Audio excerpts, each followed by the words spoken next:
নমস্কার। গল্পে গল্পে একান্তে কিছুক্ষণ চ্যানেলের আমি তৃপ্তি আপনাদের সকলকে স্বাগত জানাই। আপনারা শুনছেন অমর কথাশিল্পী শরৎচন্দ্র চট্টোপাধ্যায়ের লেখা উপন্যাস চন্দ্রনাথ। আজ শুনবেন উপন্যাসটির তৃতীয় পর্ব। তাহলে চলুন শুরু করি শরৎচন্দ্র চট্টোপাধ্যায়ের লেখা উপন্যাস চন্দ্রনাথ। সমস্ত রাত্রি মণিশঙ্কর ঘুমাইতে পারিলেন না। সারা রাত্রি ধরিয়াই তাহার দুই কানের মধ্যে একটা ভারী গাড়ির গভীর আওয়াজ গুম গুম শব্দ করিতে লাগিল। প্রত্যুষে শয্যা ত্যাগ করিয়া বাহিরে আসিলেন। দেখিলেন গেটের উপর একজন অপরিচিত লোক দীন বেশে অর্ধ সুপ্তাবস্থায় বসিয়া আছে। কাছে যাইতেই লোকটা উঠিয়া দাঁড়াইয়া বলিল, আমি একজন পথিক। মণিশঙ্কর চলিয়া যাইতেছিলেন। সে পিছন হইতে ডাকিল, মণিশঙ্কর বাবুর বাড়ি কি এই? তিনি ফিরিয়া বলিলেন, এই। তাহার সহিত কখন দেখা হতে পারে বলে দিতে পারেন? আমার নাম মণিশঙ্কর। লোকটা সসম্ভ্রমে নমস্কার করিয়া বলিল, আপনার কাছেই এসেছি। মণিশঙ্কর তাহার আপাদমস্তক বারবার নিরীক্ষণ করিয়া বলিলেন, কাশী থেকে কি আসছো বাপু? আজ্ঞে হ্যাঁ। দয়াল পাঠিয়েছে? আজ্ঞে হ্যাঁ। টাকার জন্য এসেছ? আজ্ঞে হ্যাঁ। মণিশঙ্কর মৃদু হাসিয়া বলিলেন, তবে আমার কাছে কেন? আমি টাকা দেব তাই কি তুমি মনে করেছ? লোকটি ঘাড় নাড়িয়া কহিল, না, দয়াল ঠাকুর বলে দিয়েছেন আপনি টাকা পাবার সুবিধে করে দিতে পারবেন। মণিশঙ্কর ভ্রুকুঞ্চিত করিয়া বলিলেন, পারব, তবে ভেতরে এসো। দুইজনে নির্জন কক্ষে দ্বার রুদ্ধ করিয়া বসিলেন। মণিশঙ্কর বলিলেন, সমস্ত তবে সত্য? সমস্ত সত্য। এই বলিয়া সে কয়েকখানা পত্র বাহির করিয়া দিল। মণিশঙ্কর তাহা আগা গোড়া পাঠ করিয়া বলিলেন, তবে বৌমার দোষ কি? তার দোষ নেই, কিন্তু মায়ের দোষে মেয়েও দোষী হয়ে পড়েছে। তবে যার নিজের দোষ নেই তাকে কী জন্য বিপদগ্রস্ত করছ? আমারও উপায় নেই, টাকার জন্য সব করতে হয়। মণিশঙ্কর কিছুক্ষণ চিন্তা করিয়া বলিলেন, দেখো বাপু, এ দুর্নাম প্রকাশ পেলে আমারও অত্যন্ত লজ্জার কথা। চন্দ্রনাথ আমার ভ্রাতুষ্পুত্র।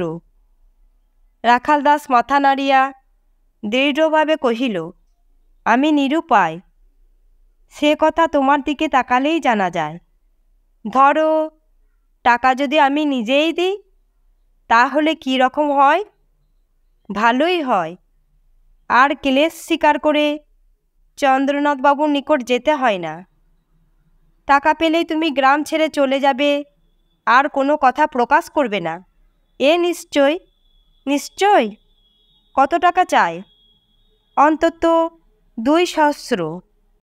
মণিশঙ্কর বাহিরে গিয়া নায়েব লক্ষ্মীনারায়ণকে ডাকিয়া 2-3টি কথা বলিয়া দিলেন।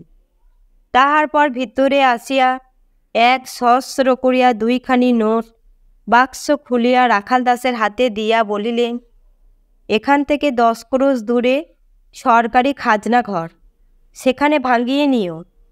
আর কোথাও ভাঙানো যাবে না। আর কখনো এদিকে এসো না। আমি তোমার উপর সন্তুষ্ট নই, তাই আর যদি কখনো এদিকে আসবার চেষ্টা করো জীবিত ফিরতে পারবে না, তাও বলে দিলাম। রাখাল দাস চলিয়া গেল। প্রাণপণে হাঁটিয়া অপরাহ্নে সে শহরে উপস্থিত হইল। তখন কাছারি বন্ধ হইয়াছে, কোনো কাজ হইল না। পরদিন সময়ে রাখাল দাস খাজাঞ্চির নিকট 2খানি 1000 টাকা নোট দিয়া কহিল, টাকা চাই। খাজাঞ্চিবাবু নোট 2খানি ঘুরাইয়া ফিরাইয়া দেখিয়া বসো বলিয়া বাহিরে গিয়া একজন পুলিশের দারোগা সঙ্গে লইয়া ফিরিয়া আসিয়া রাখালকে দেখাইয়া দিয়া বলিলেন, এই নোট চুরি হয়েছে। জমিদার মণিশঙ্কর বাবুর লোক বলেছে কাল সকালে ভিক্ষার ছল করে তাঁর ঘরে ঢুকে এই দুখানি নোট চুরি করেছে। নোটের নম্বর মিলছে। রাখাল দাস কহিল, জমিদার বাবু নিজে দিয়েছেন? খাজাঞ্চি কহিল, বেশ, হাকিমের কাছে বলো। যথাসময়ে হাকিমের কাছে রাখাল বলিল, যার টাকা তাকে জিজ্ঞাসা করলেই সমস্ত পরিষ্কার হবে। বিচারের দিন ডেপুটির আদালতে জমিদার মণিশঙ্কর উপস্থিত হইয়া হলফ লইয়া বলিলেন, তিনি লোকটাকে জীবনে কখনো দেখেন নাই। নোট তাহারই বাক্সে ছিল, কাহাকেও দেন নাই। রাখাল নিজেকে বাঁচাইবার জন্য অনেক কথা কহিতে চাহিল। হাকিম তাহা কতক কতক লিখিয়া লইলেন, কতক বা মণিশঙ্করের উকিল মুক্তার গোলমাল করিয়া দিল। মোটের উপর কথা কেহই বিশ্বাস করিল না। ডেপুটি তাহার 2 বৎসর সশ্রম কারাবাসের হুকুম করিলেন। হরিদয়ালের বাটিতে পুরাতন দাসীটি পর্যন্ত নাই। বামুন ঠাকুরুন তো সম্পূর্ণ নিরুদ্দেশ। সরোজু যখন প্রবেশ করিল তখন বাটিতে কেহ নাই, শূন্য বাটি হা হা করিতেছে। বৃদ্ধ সরকার কাঁদিয়া কহিল, মা, আমি তবে যাই। সরোজু প্রণাম করিয়া নতমুখে দাঁড়াইয়া রহিল। সরকার কাঁদিতে কাঁদিতে প্রস্থান করিল। দয়াল ঠাকুরের আগমন পর্যন্ত অপেক্ষা করিতে পারিল না, ইচ্ছাও ছিল না। সন্ধ্যার সময় দয়াল বাটি আসিলেন। সরোজুকে দয়াল বসিয়া থাকিতে দেখিয়া বলিলেন, কে? সরোজু প্রণাম করিয়া উঠিয়া দাঁড়াইল। মুখ তুলিয়া বলিল, আমি? সরোজু? দয়াল বিস্মিত হইয়া মনোযোগ সহকারে দেখিলেন সরোজুর গাত্রে একখানিও অলঙ্কার নাই, পরিধেয় বস্ত্র সামান্য। দাস দাসী কেহ সঙ্গে আসে নাই। অদূরে একটা বাক্স মাত্র পড়িয়া আছে।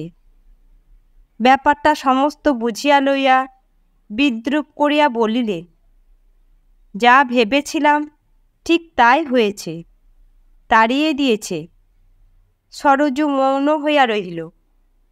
দয়াল ঠাকুর তখন অতিশয় কর্কশ কণ্ঠে কহিলেন, এখানে তোমার স্থান হবে না।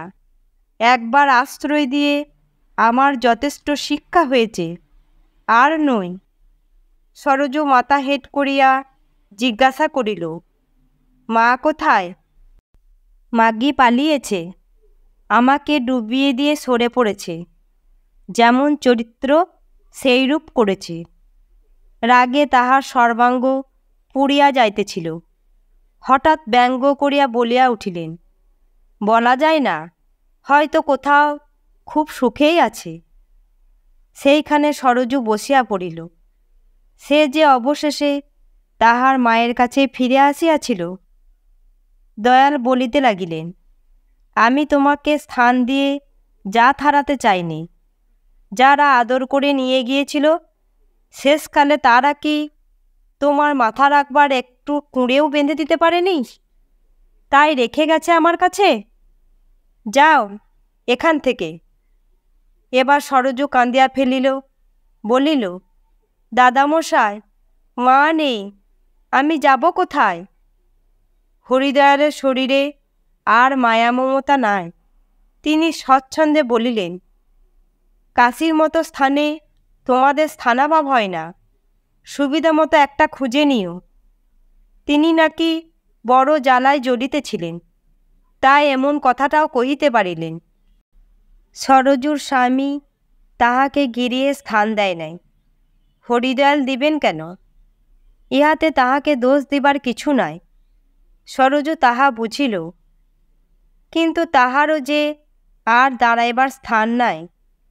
স্বামীর গৃহে 2 দিনের আদর যত্নে অতিথির মতো গিয়াছিল, এখন বিদায় হইয়া আসিয়াছে। এ সংসারে সেই যত্নপরায়ণ গৃহস্থ আর ফিরিয়া দেখিবে না। অতিথিটি কোথায় গেল? বড় যাতনায় তাহার নীরব অশ্রুগণ্ড বাহিয়া পড়িতেছিল।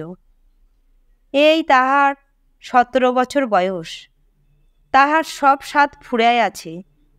মাতা নাই, পিতা নাই, স্বামী পরিত্যাগ করিয়াছেন, দাঁড়াইবার স্থান নাই, আছে শুধু কলঙ্ক, লজ্জার বিপুল রূপ যৌবন। এ নিয়ে বাঁচা চলে? কিন্তু সরজুর চলে না। সে ভাবিতেছিল তাহার কত আয়ু, আর কতদিন বাঁচিতে হইবে। যতদিন হইউক, আজ তাহার নতুন জন্মদিন। যদিও দুঃখ কষ্টের সহিত তাহার পূর্বেই পরিচয় ঘটিয়াছে, কিন্তু এরূপ তীব্র অপমান এবং লাঞ্ছনা কবে সে ভোগ করিয়াছে? দয়াল ঠাকুর উত্তরোত্তর উত্তেজিত কণ্ঠে কথা কহিতেছিলেন। এবার চিৎকার করিয়া উঠিলেন। বসে রইলে যে? সরজু আকুলভাবে জিজ্ঞাসা করিল। কোথায় যাব? আমি তার কি জানি? সরজু রুদ্ধ কণ্ঠে বলিল, দাদামশায়, আজ রাত্রি। দৌড় দৌড়, এক দণ্ডও না। এবার সরজু উঠিয়া দাঁড়াইল। চকিতে মনে একটু সাহস হইল। মনে করিল, যাহার কাছে শত অপরাধেও ভিক্ষা চাহিবার অধিকার ছিল, তাহার কাছেই যখন চাহি নাই, তখন পরের কাছে চাহিব কি জন্য? মনে মনে বলিল, আর কিছু না থাকে, কাশীর গঙ্গা তো এখনো শুকায় নাই। সে সমাজের ভয়ও করে না, তাহার জাতিও যায় না। এ দুঃখের দিনে একটি দুঃখী মেয়েকে স্বচ্ছন্দে কোলে তুলিয়া লইবে।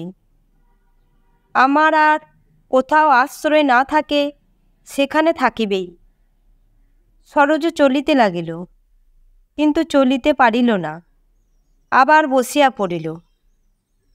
দয়াল ঠাকুর ভাবিলেন, এমন বিপদে তিনি জন্মে পড়েন নাই। তাহার গলাটা শুকায়া আসিতেছিল, পাছে অবশেষে দমিয়া পড়েন, এই ভয়ে চিৎকার করিয়া কহিলেন, অপমান না হলে বুঝি যাবে না? এই বেলা দূর হও। এমন সময় সহসা বাহির হইতে ডাক আসিল, বাবাজি। হরিদয়াল ব্যস্ত হইয়া উঠিলেন।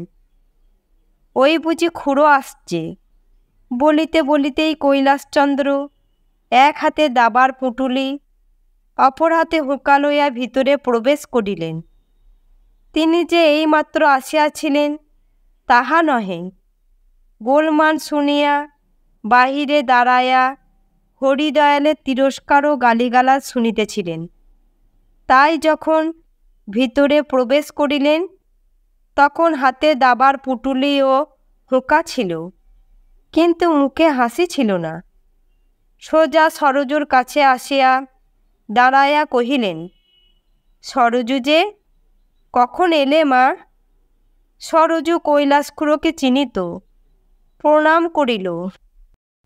তিনি আশীর্বাদ করিলেন, এসো মা, এসো। তোমাদের ছেলের বাড়িতে না গিয়ে এখানে কেন মা? তাহার পর হুঁকা নামাইয়া রাখিয়া সরজু টিনের বাক্সটা একেবারে বক্ষে তুলিয়া লইয়া বলিলেন, চল মা, সন্ধ্যা হয়।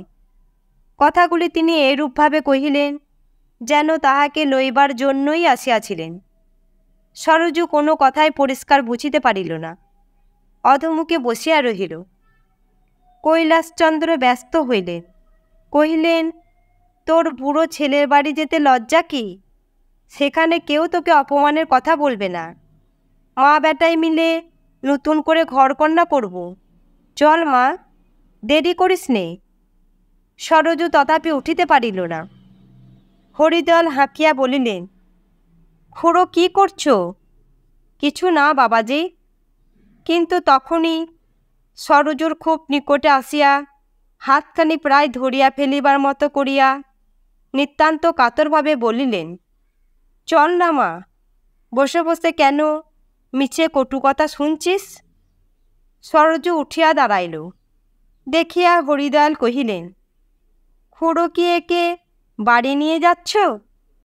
খুড়ো জবাব দিলেন, না বাবা, রাস্তায় বসিয়ে দিতে যাচ্ছি।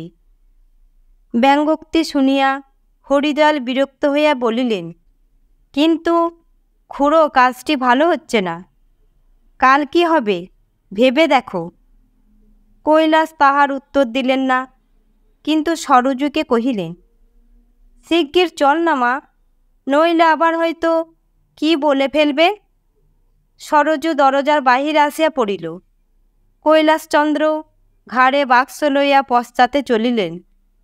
হরিদয়াল পিছন হইতে কহিলেন, খুড়ো, শেষে কি যাত্রা দেবে?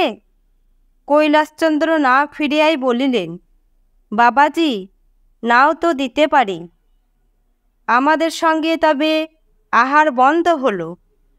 কৈলাসচন্দ্র এবার ফিরিয়া দাঁড়াইলেন, বলিলেন, কবে কার বাড়িতে দয়াল কৈলাস খুড়ো পাত পেতেছে? তা না পাতো, কিন্তু সাবধান করে দিচ্ছি। কৈলাস ভুরু কুঞ্চিত করিলেন। তাহার সুদীর্ঘ কাশিবাসের মধ্যে আজ তাহার এই প্রথম ক্রোধ দেখা দিল। বলিলেন, হরিদয়াল, আমি কি কাশীর পাণ্ডা, না যজমানের মন জুগিয়ে অন্যের সংস্থান করি? আমাকে ভয় দেখাচ্ছ কেন? আমি যা ভালো বুঝি তাই চিরদিন করেছি, আজও তাই করব। সেজন্য তোমার দুর্ভাবনার আবশ্যক নেই। হরিদয়াল শুষ্ক হইয়া কহিলেন, তোমার ভালোর জন্য থাক বাবাজি। যদি এই 65 বছর তোমার পরামর্শ না নিয়েই কাটাতে পেরে থাকি, তখন বাকি 2-4 বছর পরামর্শ না নিলেও আমার কেটে যাবে। যাও বাবাজি, ঘরে যাও। হরিদয়াল পেছাইয়া পড়িলেন। কৈলাসচন্দ্র বাটিতে পৌঁছিয়া বাক্স নামাইয়া সহজভাবে বলিলেন, এ ঘর বাড়ি সব তোমার মা, আমি তোমার ছেলে। বুড়োকে একটু আধটু দেখো, আর তোমার নিজের ঘরকন্না চালিয়ে নিও। আর কি বলবো? কৈলাসের আর কোনো কথা কইবার ছিল কি না বলিতে পারি না, কিন্তু সরোজ বহুক্ষণ অবধি অশ্রু মুছিতে মুছিতে ভাবিয়া দেখিল তাহার কোনো কথায় আর বলিবার নাই। সরোজ আশ্রয় পাইল। শরৎকালে প্রাত সমীরণ যখন স্নিগ্ধ মধুর সঞ্চরণে চন্দ্রনাথের কক্ষে প্রবেশ করিত, সারা রাত্রির দীর্ঘ জাগরণের পর চন্দ্রনাথ এই সময়টিতে ঘুমাইয়া পড়িত। তাহার পর তপ্ত সূর্যরশ্মি জানালা দিয়া তাহার মুখের উপর, চোখের উপর পড়িত। চন্দ্রনাথের আবার ঘুম ভাঙিয়া যাইত, কিন্তু ঘুমের ঘোর কিছুতেই কাটিতে চাহিত না, পাতায় পাতায় জড়াইয়া থাকিত। তথাপি সে জোর করিয়া বিছানা ছাড়িয়া বাহিরে আসিয়া পড়িত। সারাদিন কাজকর্ম নাই, আমোদ নাই, উৎসাহ নাই, দুঃখ ক্লেশও প্রায় নাই। সুখের কামনা তো সে একেবারেই ছাড়িয়া দিয়েছে।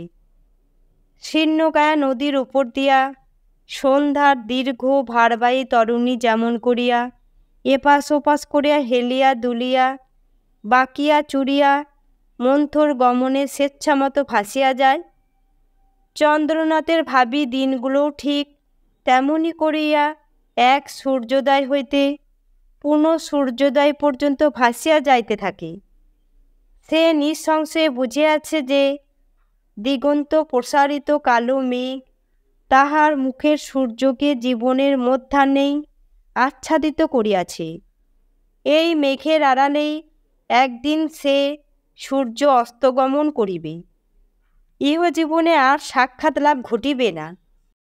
তাহার নীরব নির্জন কক্ষে এই নিরাশার কালো ছায়াই প্রতিদিন ঘন হইতে ঘনতর হইতে লাগিল, এবং তাহারই মাঝখানে বসিয়া চন্দ্রনাথ অলস নিমীলিত চোখে দিন কাটাইয়া দিতে লাগিল।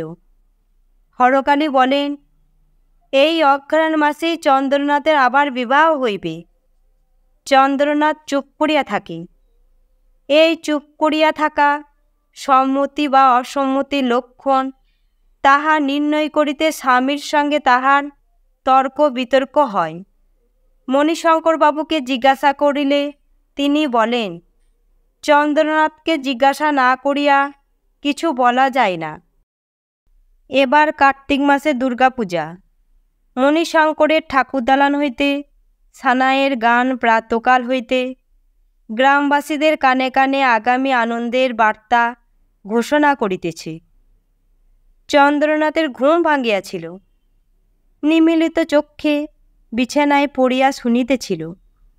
একে একে কত কি সুর বাজিয়া যাইতেছে, কিন্তু একটা সুরও তাহার কাছে আনন্দের ভাষা বইয়া আনিল না, বরঞ্চ ধীরে ধীরে হৃদয় আকাশ গাঢ় কালো মেঘে ছায়া যাইতে লাগিল। আজ হঠাৎ তাহার মনে হইল, এখানে আর তো থাকা যায় না। একজন ভৃত্যকে ডাকিয়া কহিল, আমার জিনিসপত্র গুছিয়ে নে, রাত্রির গাড়িতে এলাহাবাদ যাব। এ কথা হরকালী শুনিতে পাইয়া ছুটিয়া আসিলেন। ব্রজকিশোর আসিয়া বুঝাইতে লাগিলেন, এমনকি মণিশঙ্কর নিজে আসিয়া অনুরোধ করিলেন যে আজ ষষ্ঠী দিনে কোথাও গিয়া কাজ নাই। চন্দ্রনাথ কাহারও কথা শুনিল না। দুপুরবেলা হরিবালা আসিয়া উপস্থিত হইলেন। সরজু গিয়া অবধি এ বাটিতে তিনি আসেন নাই। চন্দ্রনাথ তাহাকে দেখিয়া বলিল, হঠাৎ ঠানদিদি কি মনে করে? ঠানদিদি জবাব না দিয়া প্রশ্ন করিলেন, আজ বিদেশে যাচ্ছ? চন্দ্রনাথ বলিল, যাচ্ছি। পশ্চিমে যাবে? যাব। হরিবালা কিছুক্ষণ চিন্তা করিয়া মৃদুস্বরে বলিলেন, দাদা আর কোথাও যাবে কি? চন্দ্রনাথ হরিবালার অভিপ্রায় বুঝিয়া বলিল, না। তাহার পর অন্যমনস্কভাবে এটা ওটা নাড়িতে লাগিল। হরিবালা যে কত কথা বলিতে আসিয়াছিলেন, তাহা বলিতে তাহার লজ্জা করিতেছিল, সাহসও হইতেছিল না। কিন্তু কিছুক্ষণ চুপ করিয়া থাকিয়া সাহস করিয়া বলিয়া ফেলিলেন, দাদা তার একটা উপায় করলে না? দুজনের দেখা হওয়া অবধি দুজনেই মনে মনে তাহার কথাই ভাবিতেছিল। তাই এই সামান্য কথাটিতে দুজনের চক্ষে জল আসিয়া পড়িল। চন্দ্রনাথ সামলাইয়া লইয়া অন্যদিকে মুখ ফিরাইয়া কহিল, উপায় আর কি করব দিদি? কাশীতে সে আছে কোথায়? বোধ হয় তার মায়ের কাছে আছে। তা আছে, কিন্তু... চন্দ্রনাথ মুখ পানে চাহিয়া জিজ্ঞাসা করিল, কিন্তু কি? ঠানদিদি ক্ষণকাল মৌন থাকিয়া মৃদুকণ্ঠে কহিলেন, রাগ করো না দাদা। চন্দ্রনাথ নিঃশব্দে চাহিয়া রহিল। ঠানদিদি তেমনি মৃদু মিনতিস্বরে বলিলেন, কিছু টাকা কড়ি দিও দাদা। আজ যেন সে একলা আছে, কিন্তু 2 দিন পরে... চন্দ্রনাথ কথাটা বুঝিয়াও বুঝিল না। বলিল, কি 2 দিন পরে? বড় বড় 2 ফোঁটা চোখের জল হরিবালা চন্দ্রনাথের সম্মুখে মুছিয়া ফেলিলেন। বলিলেন, তার পেটে যা আছে ভালোই ভালোই তা যদি বেঁচে বসতে থাকে তাহলে... চন্দ্রনাথের আপাদমস্তক কাঁপিয়া উঠিল। তাড়াতাড়ি সে বলিয়া উঠিল, ঠানদিদি আজ বুঝি ষষ্ঠী? হ্যাঁ ভাই। আজ তাহলে যাবে না মনে করছ? তাই ভাবছি। তবে তাই করো, পুজোর পর যেখানে হয় যেও, এ কটা দিন বাড়িতেই থাকো। কি জানি কি ভাবিয়া চন্দ্রনাথ তাহাতেই সম্মত হইল। বিজয়ার পর একদিন চন্দ্রনাথ গোমস্তাকে ডাকিয়া বলিল, সরকার মশাই, কাশীতে তাকে দেখে আসবার সময় হরিদয়াল কি কিছু বলে দিয়েছিলেন? সরকার কহিল, তার সঙ্গে আমার তো দেখা হয়নি। চন্দ্রনাথ ভয় পাইয়া কহিল, দেখা হয়নি? তবে কার কাছে দিয়ে এলেন? তার মায়ের সঙ্গে তো দেখা হয়েছিল। সরকার মাথা নাড়িয়া বলিল, আজ্ঞে না, বাড়িতে তো কেউ ছিল না। কেউ ছিল না?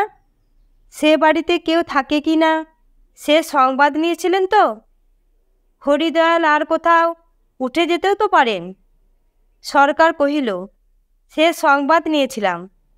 দয়াল ঘোষাল সেই বাড়িতে থাকতেন। চন্দ্রনাথ নিঃশ্বাস ফেলিয়া ক্ষণকাল চুপ করিয়া থাকিয়া জিজ্ঞাসা করিল, এ পর্যন্ত কত টাকা পাঠিয়েছেন? আজ্ঞে, টাকা কড়ি তো কিছু পাঠায়নি। পাঠাননি? চন্দ্রনাথ বিস্ময়ে বেদনায় উৎকণ্ঠায় পাংশুবর্ণ হইয়া কহিল, কেন? সরকার লজ্জায় ম্রিয়মাণ হইয়া কহিল, মামাবাবু বলেন 5 টাকার হিসাবে কিছু পাঠালেই হবে। জবাব শুনিয়া চন্দ্রনাথ অগ্নিমূর্তি হইয়া উঠিল। 5 টাকার হিসাবে? কেন? টাকা কি মামাবাবুর? আপনি প্রতি মাসে কাশির ঠিকানায় 500 টাকা করে পাঠাবেন। সরকার যে আজ্ঞে বলিয়া স্তম্ভিত হইয়া ধীরে ধীরে সরিয়া গেল। হরকালী এ কথা শুনিয়া চক্ষু কপালে তুলিয়া বলিলেন, সে পাগল হয়েছে। সরকারকে তলব করিয়া অন্তরাল হইতে জোর করিয়া হাসিলেন। হাসির ছটা ও ঘটা বৃদ্ধ সরকার শুনিতেও পাইল, বুঝিতেও পারিল। হরকালী কহিলেন, সরকার মশাই কত টাকা পাঠাতে বলেছে? প্রতি মাসে 500 টাকা। ভিতর হইতে পুনর্বার বিদ্রূপের হাসি শুনিয়া সরকার ব্যস্ত হইয়া পড়িল। হরকালী অনেক হাসিয়া পরিশেষে গম্ভীর হইলেন। ভিতর হইতে বলিলেন, আহা, বাছা রাগ হলে আর জ্ঞান থাকে না। সে পোড়া কপালের যেমন অদৃষ্ট। আমি 5 টাকা করে দিতে বলেছি, তাই রেগে উঠেছে। বলে 500 টাকা করে দিও। বুঝলেন সরকার মশাই, চন্দ্রনাথের ইচ্ছা নয় যে 1 পয়সাও দেওয়া হয়।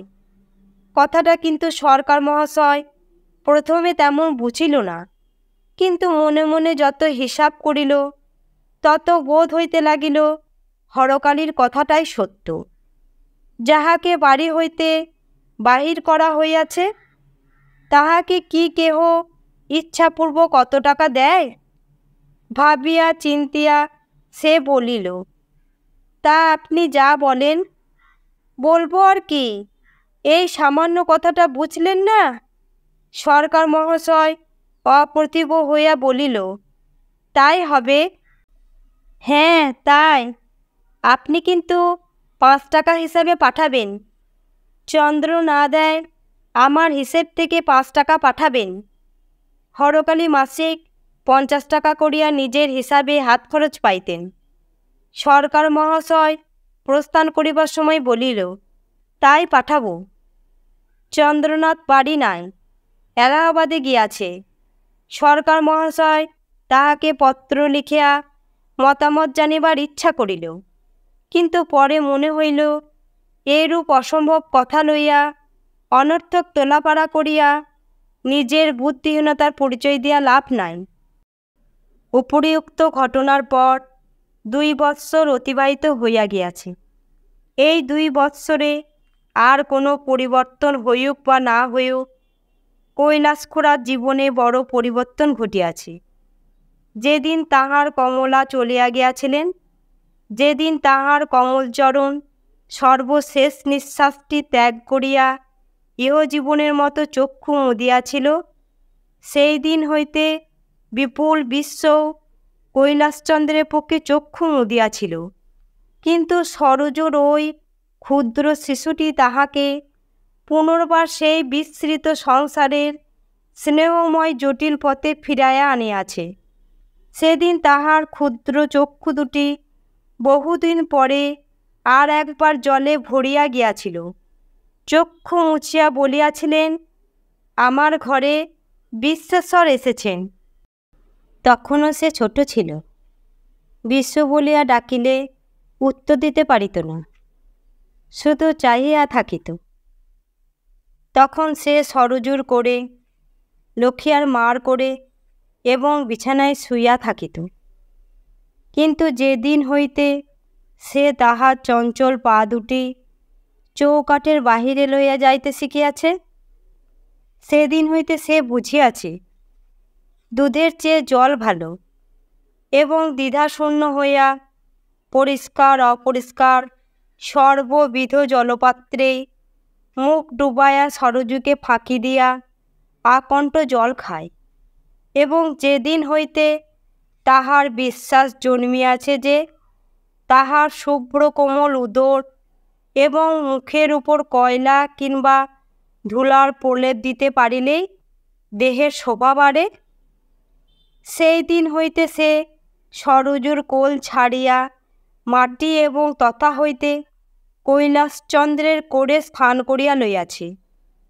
সকালবেলা কৈলাসচন্দ্র ডাকেন, বিশু। বিশু মুখ বাড়াইয়া বলে, দাদু। কৈলাসচন্দ্র বলেন, চল তো দাদা, শম্ভু মিসিরকে 1 বাজে দিয়ে আসি। সে অমনি দাবার পুঁটুলিটা হাতে লইয়া তল বলিয়া 2 বাহু প্রসারিত করিয়া বৃদ্ধের গলা জড়াইয়া ধরে। কৈলাসচন্দ্রের আনন্দের সীমা থাকে না। সরজুকে ডাকিয়া বলেন, মা, বিশু আমার একদিন পাকা খেলোয়াড় হবে।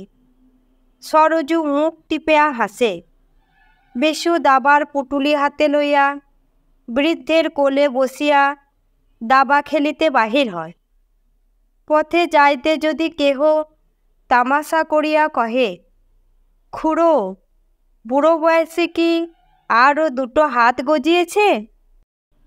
বৃদ্ধ একগাল হাসিয়া বলেন, বাবাজি, এ হাত দুটোতে আর জোর নেই, বড় শুকনো হয়ে গেছে, তাই 2টো নতুন হাত বেরিয়েছে, যেন সংসারের গাছ থেকে পড়ে না যায়, তাহারা সরিয়া যায়। বুড়োর কাছে কথায় পারিবার জো নেই। শম্ভু মিসিরের বাটিতে শতরঞ্জ খেলার মধ্যে শ্রীমান বিশ্বেশ্বরের একটা নির্দিষ্ট স্থান আছে। দাদামশায়ের জানুর ওপর বসিয়া লাল রঙের কোচা ঝুলাইয়া গম্ভীরভাবে চাহিয়া থাকে, যেন দরকার হইলে সেও 2-1টা চাল বলিয়া দিতে পারে। হস্তি দন্ত নির্মিত বলগুলো যখন একটির পর একটি করিয়া তাহার দাদামশায়ের হস্তে নিহত হইতে থাকে, অতিশয় উৎসাহের সহিত বিশ্বেশ্বর সেগুলি 2 হাতে লইয়া পেটের উপর চাপিয়া ধরে। কিন্তু লাল রঙের মন্ত্রীটার উপরই তাহার ঝোঁকটা কিছু অধিক। সেটা যতক্ষণ হাতে না আসিয়া উপস্থিত হয়, ততক্ষণ সে লোলুপ দৃষ্টিতে চাহিয়া থাকে। মাঝে মাঝে তাগিদ দিয়া কহে, দাদু, ওইতে। কৈলাসচন্দ্র খেলার ঝোঁকে অন্যমনস্ক হইয়া কহেন, দাঁড়া দাদা। কখনো হয়তো বা সে আশেপাশে সরিয়া যায়। কৈলাসচন্দ্রের মনটিও চঞ্চলভাবে একবার বিশু ও একবার শতরঞ্জের উপর আনাগোনা করিতে থাকে। গোল মানে হয়তো বা একটা বল মারা পড়ে। কৈলাসচন্দ্র অমনি ফিরিয়া ডাকেন, দাদু, হেরে যায় যে, আয় আয়, ছুটে আয়। বিশ্বেশ্বর ছুটিয়া আসিয়া তাহার পূর্বস্থান অধিকার করিয়া বসে। সঙ্গে সঙ্গে বৃদ্ধেরও দ্বিগুণ উৎসাহ ফিরিয়া আসে। খেলা শেষ হইলে সে লাল মন্ত্রীটা হাতে লইয়া দাদা মহাশয়ের কোলে উঠিয়া বাটি ফিরিয়া যায়। কৈলাসচন্দ্রের এই রূপে নূতন ধরনের দিনগুলো কাটে। পুরাতন বাধা নিয়মে বিষম বাধা পড়িয়াছে। সাবেক দিনের মতো দাবার পুটুলি আর সব সময় তেমন যত্ন পায় না। হয়তোবা ঘরের কোণে একবেলা পড়িয়া থাকে। শম্ভু মিসিরের সহিত রোজ সকালবেলা হয়তোবা দেখাশোনা করিবার সুবিধা ঘটিয়া উঠে না। গঙ্গাপাড়ের দ্বীপ্রাহরী খেলাটা তো একরূপ বন্ধ হইয়া গিয়াছে। সন্ধ্যার পর মুকুন্দ ঘোষের বৈঠকখানায় আর তেমন লোক জমে না। মুকুন্দ ঘোষ ডাকিয়া ডাকিয়া হার মানিয়াছে। কৈলাসচন্দ্রকে রাত্রে আর কিছুতেই পাওয়া যায় না। সে সময়টা তিনি প্রদীপের আলোকে বসিয়া নূতন শিষ্যটিকে খেলা শেখাইতে থাকেন। বলেন, বিশু, ঘোড়া 2.5 পা চলে। বিশু গম্ভীরভাবে বলে, ঘোড়া? হ্যাঁ, ঘোড়া। ঘোড়া চয়ে। ভাবটা এই যে ঘোড়া চলে। হ্যাঁ, ঘোড়া চলে, 2.5 পা চলে। বিশ্বেশ্বরের মনে নতুন ভাবোদয় হয়। বলে, গায়ে চয়ে। কৈলাসচন্দ্র প্রতিবাদ করিয়া বলেন, না দাদা, ও ঘোড়া গাড়ি টানে না, সে ঘোড়া আলাদা। সরোজ এ সময় নিকটে থাকিলে পুত্রের বুদ্ধির তীক্ষ্ণতা দেখিয়া মুখে কাপড় দিয়া হাসিয়া চলিয়া যায়। বিশু আঙ্গুল বাড়াইয়া বলে, ওইতে, অর্থাৎ সেই লাল রঙের মন্ত্রীটা এখন চাই। বৃদ্ধ কিছুতেই বুঝিয়া উঠিতেন না যে এতগুলো দ্রব্য থাকিতে ওই লাল মন্ত্রীটার উপরেই তাহার এত নজর কেন। প্রার্থনা কিন্তু অগ্রাহ্য হইবার জো নাই। বৃদ্ধ প্রথমে 2-1টা বোড়ে হাতে দিয়া ভুলাইবার চেষ্টা করিতেন। বিশু বড় বিজ্ঞ, কিছুতেই ভুলিত না। তখন অনিচ্ছা সত্ত্বেও তাহার ক্ষুদ্র হস্তে পার্থিত বস্তুটি তুলিয়া দিয়া বলিতেন, দেখিস দাদা, যেন হারাই না। কেন? মন্ত্রী হারালে কি খেলা চলে? জয়ে না? কিছুতেই না। বিশু গম্ভীর হইয়া বলিত, দাদু, মন্ত্রী। হ্যাঁ দাদু, মন্ত্রী। সেদিন ভোলানাথ চাটুর্যের বাটিতে কথা হইতেছিল। কৈলাসচন্দ্র ডাকিলেন, বিশু, চল দাদা, কথা শুনে আসি। বিশ্বেশ্বর তখন লাল কাপড় পরিয়া, জামা গায়ে দিয়া, টিপ পরিয়া, চুল আঁচড়াইয়া দাদুর কোলে চড়িয়া কথা শুনিতে গেল।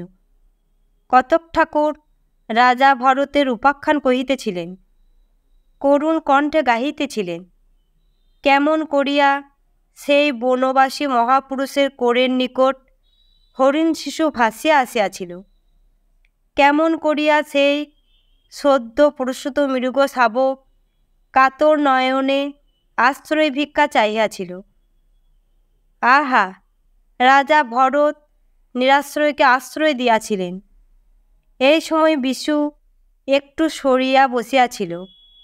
কৈলাসচন্দ্র তাহাকে কোলের উপর টানিয়া লইলেন।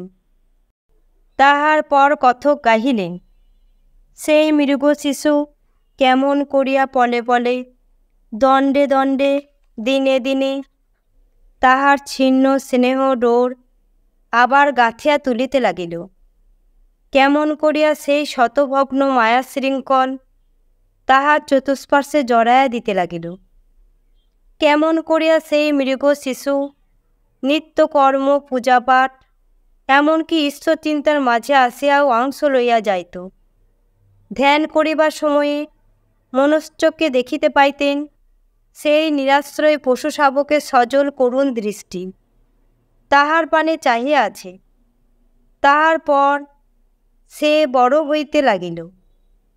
ক্রমে কুটির ছাড়িয়া প্রাঙ্গণে, প্রাঙ্গণ ছাড়িয়া পুষ্পকাননে, তাহার পর অরণ্যে, ক্রমে সুদূর অরণ্যপথে স্বেচ্ছামতো বিচরণ করিয়া বেড়াইত। ফিরিয়া আসিবার নির্দিষ্ট সময় অতিক্রান্ত হইলে রাজা ভরত উৎকণ্ঠিত হইতেন, সঘনে রাখিতেন, আয় আয় আয়। তাহার পর কবি নিজে কাঁদিলেন, সকলকে কাঁদাইয়া উচ্ছ্বসিত কণ্ঠে গাহিলেন, কেমন করিয়া একদিন সে আজন্ম মায়াবন্ধন নিমিষে ছিন্ন করিয়া গেল। বনের পশু বনে চলিয়া গেল, মানুষের ব্যথা বুঝিল না। বৃদ্ধ ভরত উচ্চস্বরে ডাকিলেন, আয় আয় আয়। কেহ আসিল না, কেহ সে আকুল আহ্বানের উত্তর দিল না। তখন সমস্ত অরণ্য অন্বেষণ করিলেন। প্রতি কন্দরে কন্দরে, প্রতি বৃক্ষতলে, প্রতি লতাবিতানে কাঁদিয়া ডাকিলেন, আয় আয় আয়। কেহ আসিল না। প্রথমে তাহার আহার নিদ্রা বন্ধ হইল, পূজাপাঠ উঠিয়া গেল। তাহার ধ্যান চিন্তা সব সেই নিরুদ্দেশ স্নেহাস্পদের পিছে পিছে অনুদ্দেশ বনপথে ছুটিয়া ফিরিতে লাগিল। কবি গাহিলেন, মৃত্যুর কালো ছায়া ভুল লুণ্ঠিত ভরতের অঙ্গ অধিকার করিয়াছে, কণ্ঠ রুদ্ধ হইয়াছে, তথাপি তিরস্কৃত ওষ্ঠ ধীরে ধীরে কাঁপিয়া উঠিতেছে, যেন এখনও ডাকিতেছেন, ফিরে আয়, ফিরে আয়, ফিরে আয়। কৈলাসচন্দ্র বিশ্বেশ্বরকে সবলে বক্ষে চাপিয়া হা হা রবে কাঁদিয়া উঠিলেন। অন্তরের অন্তর কাঁপিয়া কাঁপিয়া কাঁদিয়া উঠিল। আয়, আয়, আয়। সবাই কেহই বৃদ্ধের এ ক্রন্দন অস্বাভাবিক মনে করিল না, কারণ বয়সের সহিত সকলেরই কেহ না কেহ হারাইয়া গিয়াছে। সকলেরই হৃদয় কাঁদিয়া ডাকিতেছে, ফিরে আয়, ফিরে আয়, ফিরে আয়। কৈলাসচন্দ্র চক্ষু মুছিয়া বিশ্বেশ্বরকে কোলে তুলিয়া বলিলেন, চল দাদা, বাড়ি যায়, রাত্রির হয়েছে। বিশু কোলে উঠিয়া বাড়ি চলিল। অনেকক্ষণ এক স্থানে বসিয়া থাকিয়া ঘুম পাইয়াছিল, পথিমধ্যে ঘুমাইয়া পড়িল। বাড়ি গিয়া কৈলাসচন্দ্র সরজুর নিকট তাহাকে নামাইয়া দিয়া বলিলেন, নে মা, তোর জিনিস তোর কাছে থাক। সরজু দেখিল বুড়োর চক্ষু দুটি আজ বড় ভারী হইয়াছে। আজকের মতো এখানেই শেষ হলো কথাশিল্পী শরৎচন্দ্র চট্টোপাধ্যায়ের লেখা উপন্যাস চন্দ্রনাথ। গল্প পাঠ ভালো লাগলে লাইক, শেয়ার ও সাবস্ক্রাইব করবেন, আর কমেন্ট করে আপনার মূল্যবান মতামত অবশ্যই আমাকে জানাবেন। ধন্যবাদ।